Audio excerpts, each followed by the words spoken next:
Gospel according to Mark chapter 10 verses 17 to 31.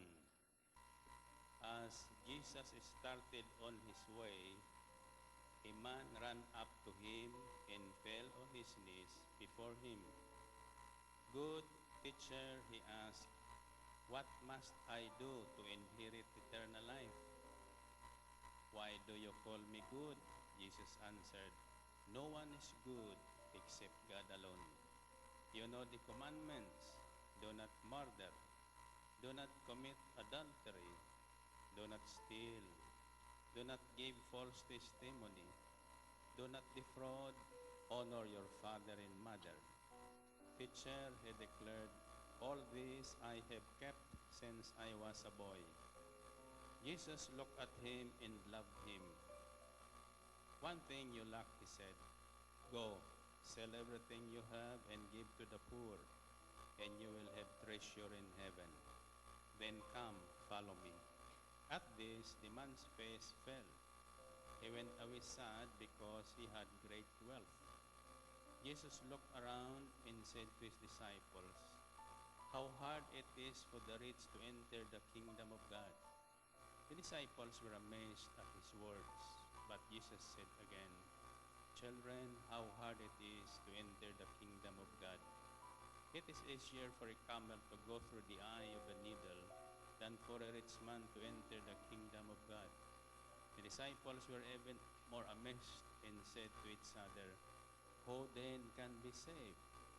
Jesus looked at them and said, "With man this is impossible, but not with God.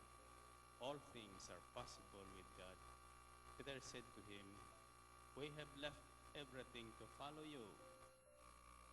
"I tell you the truth," Jesus replied, "no one who has left home or brothers or sisters or mother or father or children or fields for me and the gospel will fail to receive 100 times as much in this present age: homes, brothers, sisters, mothers, children, and fields, and with them persecutions, and in the age to come, eternal life. But many who are first will be last, and the last first." Purihin ang Panginoon.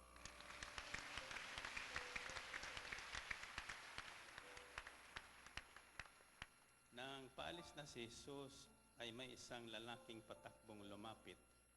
Lumuhod sa harapan niya at nagtanong, "Mabuting guro, ano po ang dapat kong gawin upang magkamit ng buhay na walang hanggan?" Sumagot si Jesus, "Bakit mo ako tinatawag na mabuti? Walang mabuti kundi ang Diyos. Alam mo ang mga utos: huwag kang papatay, huwag kang mangangalunya, huwag kang magnanakaw, huwag kang magsisinungaling sa iyong pagsaksi, huwag kang magdadaya, igalang mo ang iyong ama't ina." "Guro," sabi ng lalaki, "ang lahat po ng iyay tinutupad ko na mula pa sa aking pagkabata."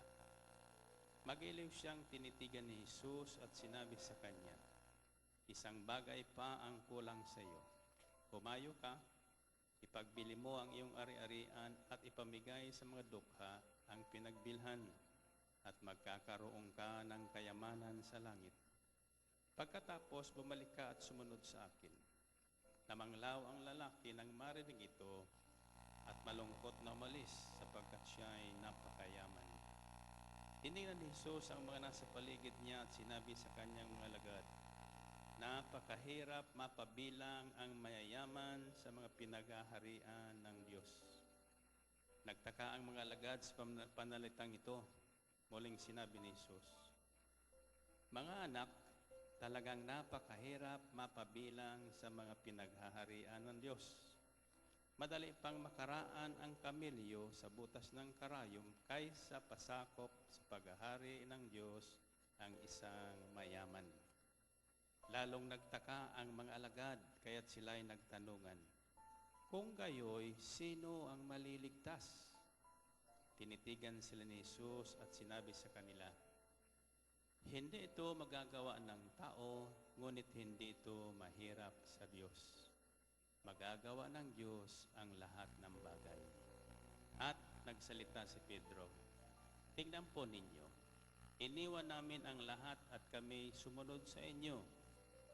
Sinabi ni Jesus, tandaan ninyo ito, ang sino mang mag-iwan ng bahay o mga kapatid, ina, ama, mga anak, mga lupa, dahil sa akin at sa mabuting balita, ay tatanggap ng makasandang ibayo sa buhay na ito.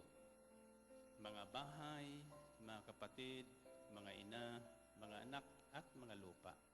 Ngunit may kalakip na pag-uusig. At sa kabilang buhay ay magkakaroon ng buhay na walang hanggan. Ngunit maraming nauna na magiging huli at maraming nahuhuli na magiging una. Brothers and sisters, ito po ang magandang balita buhat sa ating Panginoon. To God be the glory.